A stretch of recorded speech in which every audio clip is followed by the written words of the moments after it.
कहानी का शीर्षक है बड़ी बहू। बहू, रवि को तुम ही खाना खिला देना, छोटी की तबीयत ठीक नहीं है।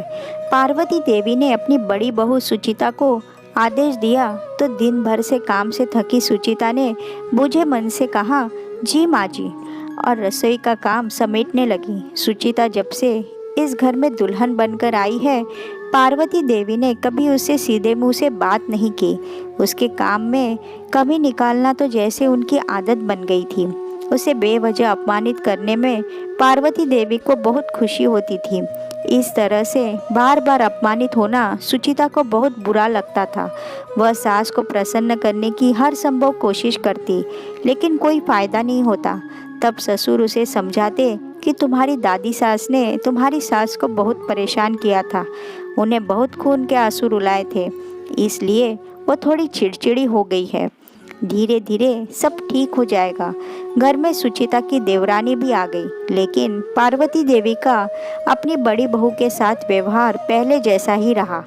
छोटी बहू के साथ तो वो बहुत मीठा बोलती, उसे आराम करने को कहती और छोटी का काम भी सुचिता के सिर पर मढ़ देती, जो सुचिता के लिए बहुत दुखदाई होता। आज भी उन्होंने उससे यही कहा कि तुम्हारा देवर रवि देर से आएगा, छोटी बहू तो सो गई है, रवि को तुम ही खाना खिला देना। तो वह चाहकर भी मना नहीं कर पाई। कुछ समय बाद एक सड़क दुर्घटना में सुचिता के पति और ससुर की मृत्यु हो गई। अब तो पार्वती देवी उससे यही कहती रहती कि मेरे पति और बेटे को खा गई। सुनकर सुचिता को अत्यंत पीड़ा होती। वह रोती रहती तो उसका बेटा कहता, माँ, मुझे बड़ा होने दो, मैं आपके सब दुख दूर कर दूंगा। समय बीतता गया, उसका बेटा बड़ा हो गया, दूसरे शहर में नौकरी करने लगा, लेकिन सुचिता की दिनचर्या में कोई परिवर्तन नहीं आया। ढलती उम्र में काम के बोझ से वो बीमार रहने लगी।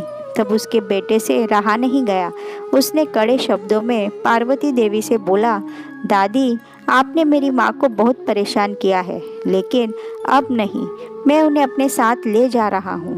पार्वती देवी अकड़कर बोली, ले जा, मेरे लिए तो छोटी बहू ही सब कुछ है। सुचिता के जाने के बाद अब वे छोटी बहू से यह उम्मीद करने लगी कि वह घर संभालेगी, लेकिन छोटी बहू को क्लब पार्टी से फुर्सत कहाँ। एक दिन काम की थकान से चूर पार्वती देवी ने छोटी बहू से चाय बनाने को कहा तो उसने दो टूक शब्दों में जवाब दिया, घर के काम करना आपकी जिम्मेदारी है, मेरी नहीं। सुनकर वे अवाक रह गई। उन्हें एहसास हुआ कि कुंठित भावना से ग्रासित होकर उन्होंने अपनी बड़ी बहू को खून के आंसू रुलाए थे।